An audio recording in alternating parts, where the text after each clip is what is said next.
This is the second part of my journey. I've just walked up that lane. I do actually remember this house. That house was still there when I was a little girl. However, I've come across this on the lamppost, and it's with regards to them trying to protect the development and conservation of all of that land over yonder, because there is a property developer by the name of Satnam who wants to develop on all of that land. Now, that land was on Greenbelt site. However, I used to live on Windermere Avenue, you see, and one night I'm in the kitchen looking out onto the land, and all of a sudden I see these 4 huge, brilliant, bright white lights. Initially I thought it's a UFO, so I stood there watching until it got closer to the parameter trees and made a roundabout turn and went the other way, with all of this crunching and grinding in its wake. And it was a machine at 11 o'clock in the evening, ripping up every tree on that land. Now, that land at that time was Greenbelt site, and I believe it has been taken off the Greenbelt site,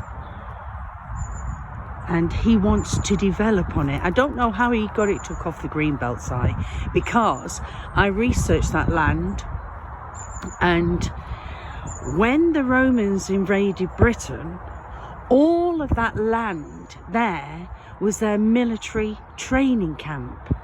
And when he disturbed whatever he disturbed on that land, he awakened something that was hidden there.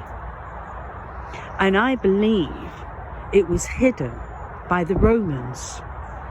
Now, I started to have all of these strange anomalies going on at that time. We had fireflies all over the trees. I had a chipmunk in the stairwell.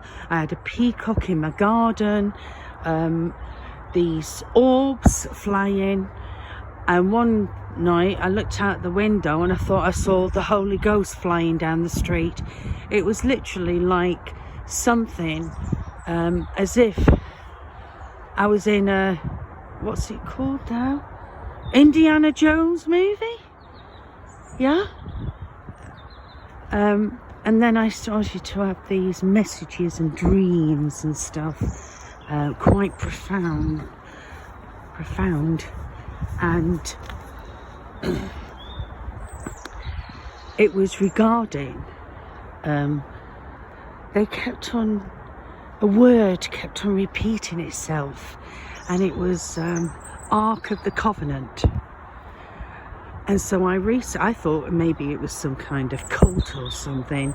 So I researched it, and the Ark of the Covenant was connected with Solomon's temple, King Solomon's temple. And when the Romans invaded the temple, the Ark of the Covenant went missing and has not been found to date. Now, I believe, and I have given this data to some of the residents. I posted it through the door, just around the corner from here, because she had standing in the middle of the road. Sorry. She had a leaflet on her window in protest against the development. Now, if they can say that that land has historical value, which obviously it does because it was a Roman military training camp, I actually think when the Romans invaded Britain and made that their training camp, that they brought the ark with them and buried it there. And that's what happened when they ripped up all the trees. They disturbed the covenant, the Ark of the Covenant, released something, unleashed something, because it wasn't a pleasant journey at that time. It was a bit of a grueling, to be quite honest with you, spiritually, mentally. Oh God. I mean, when you're seeing all these strange anomalies and creatures that are not even native to Britain. I saw a bird with all these very large feathers on its head, quite a sizable bird, and I'm thinking, what the heck is that? Yeah. And when I researched this particular bird, it was native to India. I mean, come on. Yeah. A lot of very, very strange things went on at that time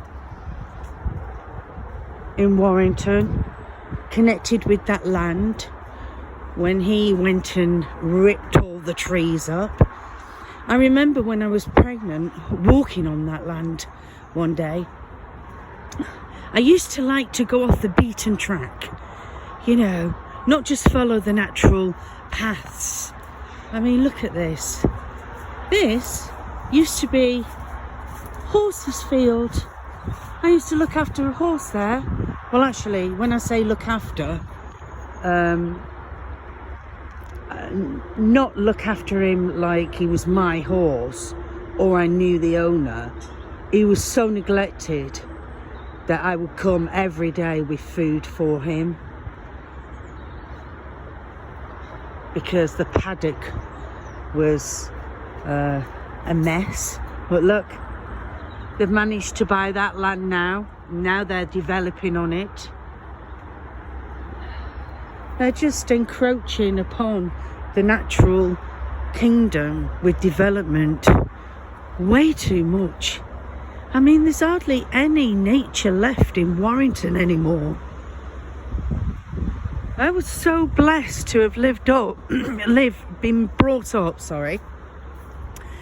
in Warrington back in the day, when these motorways weren't here.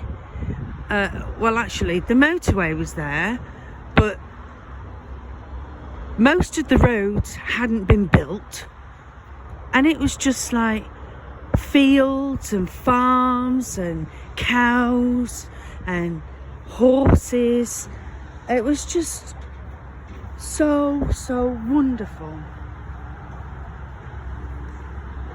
That's why I want to live in the country.